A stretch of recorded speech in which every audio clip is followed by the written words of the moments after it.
Muy buenos días, amigos todos. En esta ocasión, desde APDcast, el podcast oficial de APD, tenemos el agrado y el gusto de compartir con el doctor García.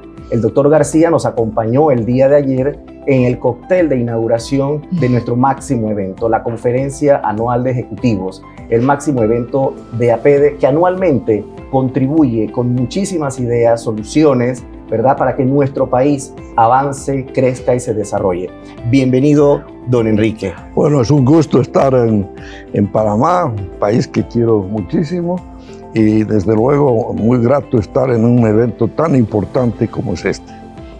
Como le comentaba hace un momento fuera de cámara, pues este es un espacio que APD ha creado para asegurarnos que todos los mensajes y todo ese pensamiento que se genera en APD pues pueda llegar a todos los rincones del país y, ¿por qué no?, inclusive internacionalmente.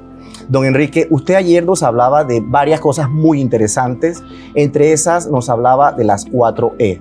¿Usted nos pudiera compartir un poco, verdad, para luego compartir con todo este público, a qué se refería con este concepto tan relevante? Sí, no, mira, el punto central que yo vengo defendiendo hace mucho tiempo es que nuestra región, nuestra América Latina, ha quedado rezagada en términos comparativos con otras regiones del mundo por la volatilidad que se ha observado en las últimas décadas. Panamá, desde luego, es un caso interesante porque ha tenido un crecimiento y un avance muy bueno y desde luego muchas de las cosas son comunes, también Panamá las tiene, pero el centro de la tesis mía es que América Latina necesita urgentemente una estrategia renovada de desarrollo que se ajuste a las realidades de esta nueva época. Esta nueva época es muy diferente a la que teníamos hace 20, 25 años. Tenemos la cuarta revolución industrial, la digitalización, ya estamos hablando de la inteligencia artificial, estamos hablando de cambios institucionales muy grandes, el calentamiento global, las asimetrías que existen, las brechas económicas y sociales que existen entre regiones, dentro de las regiones y dentro de los países. Entonces, en ese contexto, cuando hablo de las 4Es, lo que quiero decir es que se necesita una estrategia de largo plazo, no electoralista para 4 años, sino cortoplacista, de largo plazo, que sea integral, que sea holística, es decir, que no se ve las cosas aisladamente. Entonces, la base es lograr un crecimiento económico de calidad. ¿Qué es de calidad? De calidad es que sea estable, que sea eficiente, que sea incluyente y que sea sostenible. Entonces, ahí están las 4Es, que deben verse en una forma simultánea. La primera E es equilibrios macroeconómicos. Si no hay una estabilidad macroeconómica que permita apoyar un proceso de desarrollo, no funciona. Es decir, los países que actúan mal en la macroeconomía entran en inflaciones, hiperinflaciones, es un desastre total y luego hay que hacer unos ajustes draconianos. Pero no basta eso. La segunda es la eficiencia económica. ¿Qué quiere decir eso? Productividad, inversión de calidad, creación de empleo, competitividad. Muy bien. Ya tengo estabilidad macro y tengo productividad, competitividad que me permite crecer. Pero eso no basta. El crecimiento tiene que tener la tercera E para hacer. Tiene que ser equitativo e incluyente.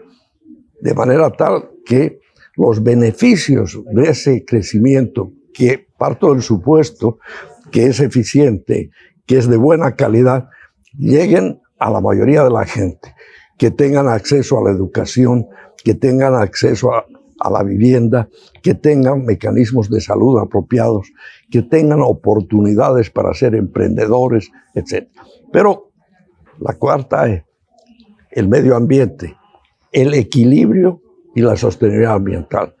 Ahora, cuando hablo de la visión holística, quiere decir que estos 4 elementos no deben verse en forma aislada. Tienen que hablarse. Tienen que verse en conjunto. Entonces, yo citaba ayer,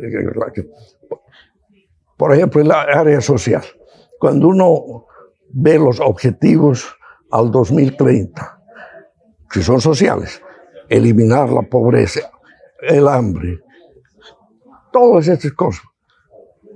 Pero no hay una frase que nos diga cuáles son las instituciones, cuáles son los recursos. Entonces, esto es lo que debemos tratar. Pero para lograr eso, ¿qué se necesita? Se necesita una institucionalidad. Antes de llegar al concepto de institucionalidad, que hacia allá va dirigida de repente la segunda pregunta, porque fue otro de los puntos más relevantes de su exposición de ayer. ¿Será desde su punto de vista o cuál es su opinión con relación a, en nuestra región de Latinoamérica, el liderazgo, esa visión de Estado? ¿Será que nos está faltando en nuestra región mucho de esto? Bueno, evidentemente. Yo creo que para llevar adelante una visión de carácter holístico de largo plazo, tienes que tener liderazgos que tengan la capacidad de ser líderes. Y ser líder no significa que uno sabe todo. Exacto. Significa que uno está dispuesto a rodearse de la gente más competente, que en diversos campos le presten el asesoramiento, y el líder es el que dirige, no es el que hace, es el que dirige, y que tenga la apertura. Hay muchos casos que yo he observado en varios de los países que los jefes de Estado o los ministros no les gusta tener gente que sea más capaz que ellos.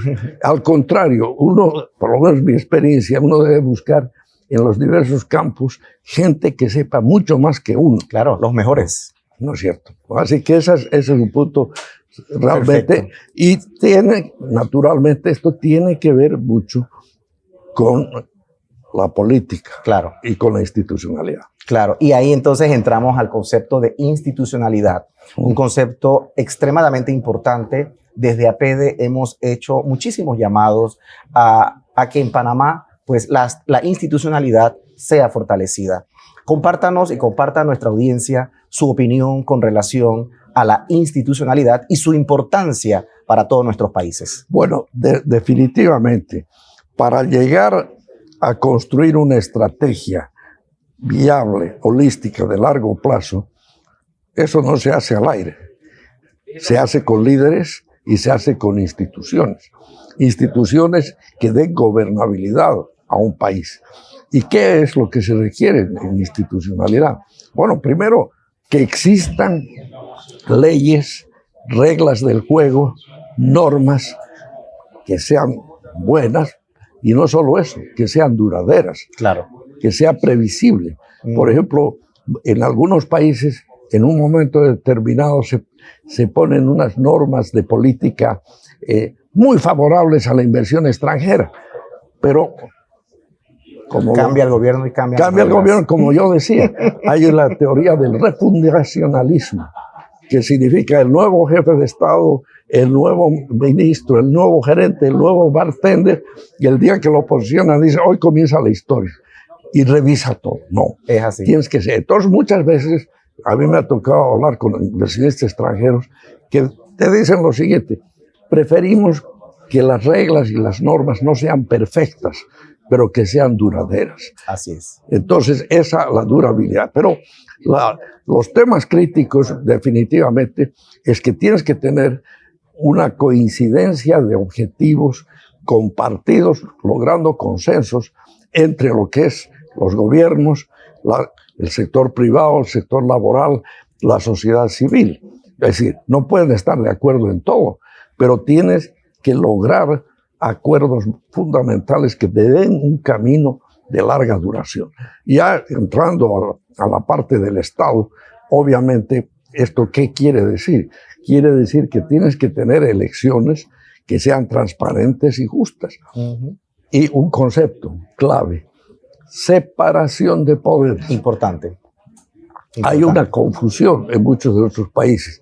El Ejecutivo interviniendo en temas, la judicialización de la política. En varios países se utiliza las cortes, la justicia, como un elemento de la pelea política.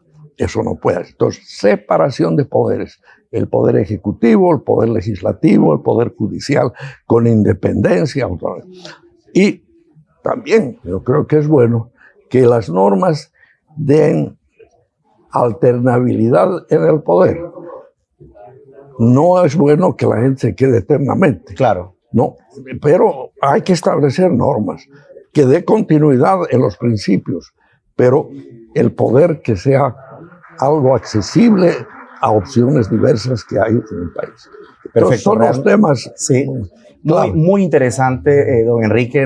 Realmente yo creo que, como usted lo ha explicado, queda muy claro, no solamente ayer, sino también para nuestra audiencia que va a estar visitando a PDCAS. Ya para concluir, de repente, una experiencia, y esto ya personal, escuchándolo, pues usted con tantos años en el CAF, ¿cuánta experiencia no habrá vivido? Sin embargo, me llamó mucho la atención ayer que nos compartía su experiencia cuando vino a Panamá y quería participar del proyecto de ampliación del canal.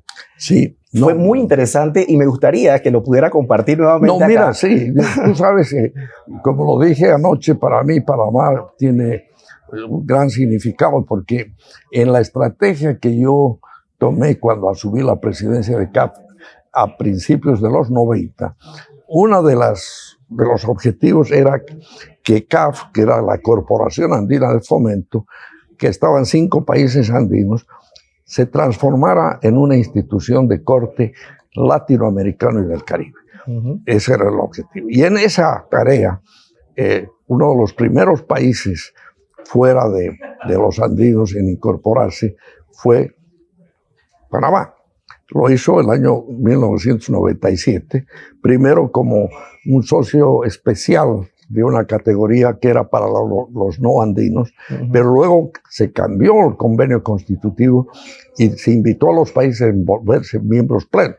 Bueno, y Panamá es uno de ellos. Entonces, en ese marco se han financiado proyectos muy importantes, el metro, infraestructura, y la experiencia de vivencia para mí, de las más interesantes, no solo en Panamá, sino en general, es el apoyo que se dio a la ampliación del canal. ¿Qué sucedió? En ese momento nosotros, que CAF y además el BID y otros tenían interés en apoyar eso, pero el gobierno en su momento tuvo la aproximación de unos banqueros internacionales de Corea, de un lado, y estaban yendo por ese camino.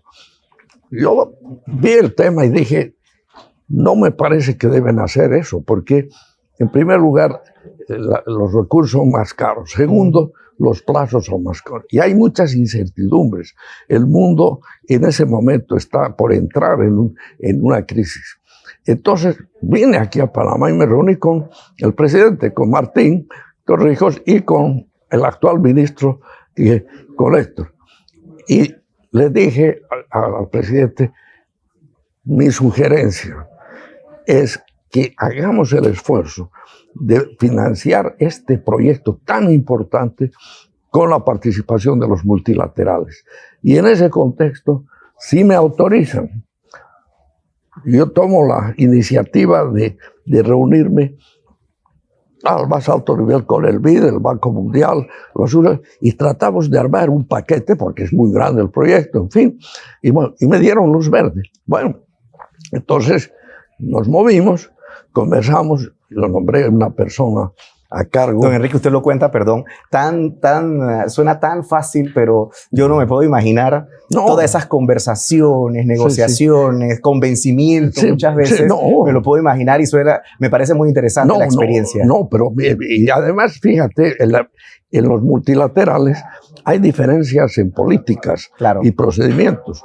Entonces, lograr consensuar eso era un desafío y se logró. ¿Sí? Y lo que señalé anoche, casualmente, bendición de Dios, las personas que estuvieron a cargo de mi lado era Carmen Herrera Carbonell, una mujer de una experiencia muy grande en los multilaterales en el sector privado. Y coincidentemente, que yo no me había dado cuenta, el equipo que se formó de los otros, del IFC, del Banco Mundial, de los japoneses, coincidentemente eran mujeres. Imagínese. Entonces resulta que el día que firmamos me encontré que las mujeres lograron lo que los hombres no hubiéramos logrado nunca. Así es, por eso es importante. Y se hizo ese gran proyecto, que además, no obstante, lamentablemente por la pandemia, el tema climático con el agua ha pasado de momento, pero este es el punto central para el futuro. Por supuesto. Que no solo sea que pase, sino que sea el centro logístico, tecnológico, que ustedes que están en eso, y de comercio y tecnología. No, y sin duda alguna es uno de los proyectos más importantes de este país, aun cuando tenga retos hoy, los va a tener mañana también, pero no deja de ser, ¿verdad?, muy importante para todos los panameños. No, yo soy muy optimista. Para el mundo en general. Yo les digo con sinceridad, si bien observo que aquí, claro, comparando con el crecimiento que tenía, es más bajo, pero sigue siendo alto. Tiene el ingreso per cápita más alto. Evidentemente, la distribución de la riqueza no hay que mejorar eso. La descentralización del centro al territorio. Pero todo eso es muy manejable. Y para mí, el observar lo que APD hace y lo que está haciendo el sector privado con esa visión de largo plazo es un insumo fundamental. Por supuesto. Mañana vamos a tener a los candidatos. Ojalá que los candidatos hay que meterles en la cabeza. Cualquiera de ustedes que gane, tienen que ponerse de acuerdo en las cosas fundamentales para el futuro. Sí, hay un insumo valiosísimo que es esta visión 2050 que APD ha decidido que sea el insumo principal para el desarrollo de esta conferencia anual de ejecutivos. Don Enrique, un mensaje final. La verdad que también me agrada muchísimo el hecho de que usted conoce muy bien nuestro país, ha estado involucrado en muchas cosas y muchas cosas muy importantes. ¿Cuál sería su mensaje para los apedianos y para los panameños, sobre todo para los días que se nos avecinan? Yo diría, lo principal es no ser pesimistas, ser optimistas. Los problemas se resuelven si hay la voluntad de hacer las cosas.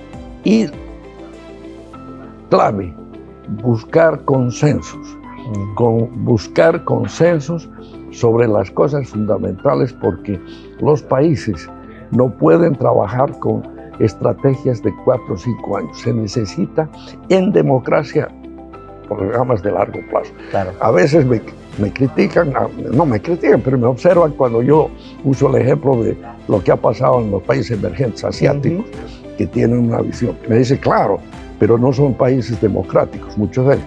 Tienen toda la razón. Entonces el gran desafío es cómo en democracia se puede lograr ese objetivo. Es el gran desafío. Muchísimas gracias, don Enrique, por acompañarnos y bueno, y por estar acá en Panamá con nosotros, compartiendo en este evento que, como he mencionado anteriormente, es de altísima relevancia y es el evento más importante de la Asociación Panameña de Ejecutivos de Empresas. A todos, muchísimas gracias y los invito a escuchar APD Cast.